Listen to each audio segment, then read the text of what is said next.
Gold trusted gold buyers తాకట్టులో ఉన్న బంగారాన్ని విడిపించి ఈ రోజు ఉన్న మార్కెట్ ధరకే కొనబడును. మరిన్ని వివరాలకు సంప్రదించండి 7771077720. రాయవరం బాణసంచ పేలుడు ఘటనలో మన ప్రధానంగా తెలిసిందే. అలాగే ఇద్దరు కూడా అందులో ఒకరు ఎవరైతే కురుపూడి జ్యోతి ఉన్నారో, తర్వాత పెంకే శేషరత్నం, అందులో మనం చూస్తుండే ఫోటో, ఈ సెకండ్ ఫోటో ఎవరైతే ఉన్నారో పెంకే శేషరత్నం, ఈ యొక్క బాణసంచ పేలుడు ఘటనలో కూడా తాను కూడా పరిస్థితి ఉంది. అలాగే మనం చూడొచ్చు కుటుంబ సభ్యులు కూడా కన్నీరు మున్నీరుగా వెలిపిస్తున్నారు. ఆ రోజు ఆ పనికి వెళ్తానని చెప్పి తిరిగి రాకపోవడంతో ఈ విధంగా ఆ భర్త ఎవరైతే ఉన్నారో సూరిబాబు కూడా కన్నీరు మున్నీరుగా వెలిపిస్తున్నారు. చెప్పండి, ఆ రోజు ఎన్ని గంటలకు వెళ్ళారు పనిలోకి? ఎన్నాళ్ళ నుంచి పనిలోకి వెళ్తున్నారండి? 3 నెలల నుంచి వెళ్తున్నారండి. 5 నెలలు వెళ్తున్నాండి బాబు. 3 నెలలు బట్టి వచ్చి వెళ్తున్నాడు. 7:30 కల్లా వెళ్ళిపోయారండి. తద్దిరే పనగా పనికి వచ్చేస్తాను, 5 వచ్చేస్తాను చెప్పేసి వెళ్ళిపోయిందండి. నా కొడుకు అయితే లెగలేదండి బాబు. నేను అన్నానని నాకు చెప్పేసండి వెళ్ళిపోయిందండి. వెళ్ళిపోతే సరేలే అమ్మ అన్నానండి. 7:30కి వెళ్ళిపోయారండి.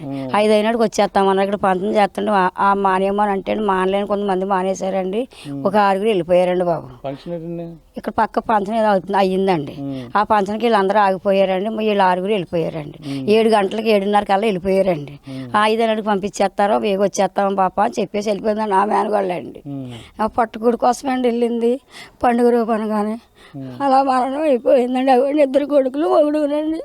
నేను మేనత్తనండి. అవ్వండి మా ఆయన అండి మేనత్త మేనమామనండి. కోడలు చేసాడు వస్తున్నాను అంతే. మళ్ళీ తిరిగి ముఖం చూడలేదండి. 1 గంటకి అలా మేము భోజనానికి వెళ్దామని పిల్లలు తయారవుతుంటే అండి సరే ఇలాగ జరిగిందని అన్నారండి బాబు. అంతేండి, ఆ మాట తెలుసండి. అంటే ఇదేసారి మొదటిసారిగా పనిలోకి వెళ్ళడం, అంతకుముందు వెళ్ళిన అనుభవం మొదటిసారి లేదండి. ఇప్పుడే 3 నెలలు మట్టించి వెళ్తున్నారండి. ఆ పాప అయితే 2 నెలలు మట్టించి వెళ్తున్నాడు. మా కోళ్ళ అయితే 3 నెలలు అండి. ఇప్పుడు 3 నెలల మట్టించి వెళ్తుందండి. 3 నెలలు మట్టించి వెళ్తుందండి. అలా చేసుకుని వస్తుందండి. అది నేను మరి ఏం జరిగిందని అలా అయిపోయారు అనమాట అండి. అంటే అప్పుడు ఊళ్ళో వాళ్ళు ఇంకా కొంతమంది మానేశారన్నారు. 15 మంది ఎంతమంది వరకు మానేశారండి. ఎంతవరకు మరి వెళ్తున్నారో నాకు తెలియదు కానండి. నాకు వీళ్ళు అయితే 6 అయితే వెళ్ళిపోయారండి. తద్ది కదా రేపు తద్ది చేసేసుకుంటాం బేగ వచ్చేస్తాం అనేసి అండి వెళ్ళిపోయారండి. వెళ్ళిపోయాకండి 1 గంటకల్లా అయిపోయిందని కౌరు చెప్పేశారు. కౌరు చెప్పేస్తే ఇగో వీళ్ళందరూ వెళ్ళి వాళ్ళేనండి బాబు. ఇందరికి అందరూ మానేశారు. వెళ్ళండి ఇంక పనులు ఖాళీగా ఉన్నాం బేగ వచ్చేస్తామనండి వెళ్ళిపోయారండి. వెళ్ళిపోయి గుమ్మ మొక్కం చూడలేదండి బాబు. గుమ్మ మొక్కం చూడలేదు. ఇంకో 2 కొడుకులు, నా కొడుకునండి. ఏం చేస్తుంటారు? మీ అబ్బాయి ఏం చేస్తుంటారు? కూలి పని అండి బాబు. కూలి పని అండి. అందరం కూలి పనికి అండి బాబు. మేము ఏం పనులు చేయాలి గట్రా ఏం చేయమండి. కూలి పని అండి. ఏ పని ఉంటే పనికి వెళ్తామండి, చేసుకోవటము వస్తాం అంతే అండి. వెనక ముందు ఇంకేమీ లేదండి. మనుషులమే మిగిలామండి. అంటే బాడీ గుర్తుపట్టే విధంగా కనిపించింది. అక్కడికి వెళ్ళి చూసారు, ఐడెంటిఫై చేశారు బాబు. చూసామండి. చూసి వచ్చామండి. మాకు తెలిసిందండి పాప అని.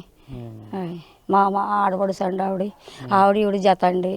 ఇద్దరు కలిసి వెళ్ళిపోయారండి. వెళ్ళిపోయినాడు చెయ్యేట్టుకు వెళ్ళిపోయారండి బాబు. చెయ్యేట్టుకుని వెళ్ళిపోయారు. ఎన్నాళ్ళ క్రితం తీసుకున్నారు? ఇద్దరు కలిసి ఉన్న ఫోటో ఉంది కదా, ఈ ఫోటో చాలా అవుతుందండి. ఇద్దరు కలిపి ఇద్దరు స్నేహితులుగా ఉంటారా మామూలుగా దగ్గర బంధువులు? మా ఆడపడుసు అండి. మా పిల్ల ఈవిడేమో ఆడపడుసు అండి. నా మేనగోళ్ళనండి కోళ్ళం. ఇద్దరు జతని ఎదురుగుమ్మాలి కదండి. వీళ్ళిద్దరు కలిసి వెళ్ళిపోయారండి. వెళ్ళిపోయినప్పుడు ఇద్దరు కలిసి వెళ్ళిపోయారండి. కంగారుగా చేసేసుకుని తద్దికి మేము గొప్పగా వచ్చేస్తామని చెప్పేసి వెళ్ళిపోయారు అనమాట అండి. వెళ్ళిపోయారండి ఇద్దరు. అమ్మ ఇంటికి వెళ్ళేటప్పుడు ఉన్నావా? స్కూల్కి వెళ్ళిపోయా? నేను అమ్మమ్మ ఇంటికి ఉంటాను. నేను కాలేజ్ అయిపోయిందండి. ఖాళీ అండి. ఇప్పుడు కూలి పనికి వెళ్తాను మామూలుగా. నేనైతే లేని అమ్మమ్మ ఇంటికి ఉంటాను డైలీ. మొన్న తమ్ముడు ఫోన్ చేయడు.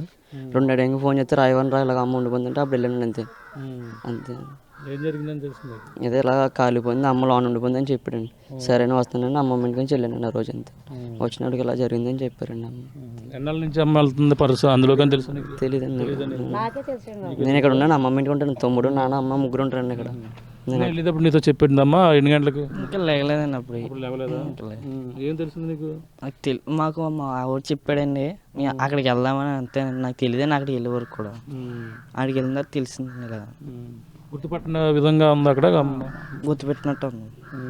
ఇది పరిస్థితి. పెంకే శేషరత్నం అయితే ఇందులో కూడా వెళ్ళి పనికి వెళ్ళి ఈ విధంగా మృత్యువాత పడినటువంటి పరిస్థితి ఉంది. అలాగే ఆ ఇంటి పక్కన ఉన్నటువంటి జ్యోతి ఎవరైతే కురుపుడు జ్యోతి ఇద్దరు కూడా ఆ పెంకే శేషరత్నం ఇద్దరు కూడా స్నేహంగా ఉంటారు. అలాగే స్నేహంగా కూడా ఇద్దరు కూడా పనికి వెళ్ళారు. అంటే మిగిలిన గ్రామానికి చెందినటువంటి 15 మంది వెళ్తుంటారు. కానీ ఈ అట్ల తద్ది నేపథ్యంలో లోకల్గా ఉన్నటువంటి వేరే శుభకార్యం ఉన్న నేపథ్యంలో వాళ్ళందరూ కూడా మానేసినటువంటి పరిస్థితి. ఇద్దరు కూడా వెళ్ళి వచ్చేస్తామంటూ కూడా 7:30కే ఇద్దరు కూడా వెళ్ళారు. కానీ తిరిగి రాకపోవడంతో మొత్తం కుటుంబ సభ్యులు కన్నీరు మున్నీరుగా వెలిపిస్తున్నటువంటి పరిస్థితి ప్రధానంగా ఉందని చెప్పాలి. ఏదేమైనా ఈ ఘటనలో అనపర్తికి సంబంధించిన వాళ్ళే ఎక్కువగా ఈ ఘటనలో ఉన్నారు. నలుగురు అందరూ కూడా మహిళలు, అందరూ కూడా చిన్న ఈ యొక్క పనిని చేస్తున్న వారు మహిళలు ఎక్కువగా ఉండడం. ఈ ఘటనలో ఆ సంఘటన జరంలో 9 మహిళలు ఉన్నారు. మిగిలిన వారు కూడా ప్రస్తుతం అక్కడ అయితే చికిత్స అందిస్తున్నటువంటి పరిస్థితి. మొత్తం మీద అయితే 89కి అయితే మృత్యుల సంఖ్య అయితే చేరినటువంటి పరిస్థితి. ఏదేమైనా కుటుంబ సభ్యులను అన్ని విధాలు కూడా ఆదుకోవాలంటూ కూడా కుటుంబ సభ్యులు అయితే కన్నీరు మున్నీరుగా వెలిపిస్తున్నటువంటి పరిస్థితి ప్రధానంగా ఉందని చెప్పాలి. ఇది కూడా నా తాజా పరిస్థితి. కెమెరానిల్తో ప్రకాష్, RTV అనపర్తి నుంచి. తెలుగులో న్యూస్ కి ఫాస్టెస్ట్ యాప్ ఇప్పుడు టోటలీ న్యూ అవతార్లో జస్ట్ 5 seconds లో కంప్లీట్ న్యూస్. సోషల్ మీడియాలో ట్రెండ్స్ కి one stop solution. Live TV app voice search option తో ఇప్పుడే డౌన్లోడ్ చేయండి లేదా అప్డేట్ అయిపోండి. యాప్ లింక్ డిస్క్రిప్షన్ లో ఉంది.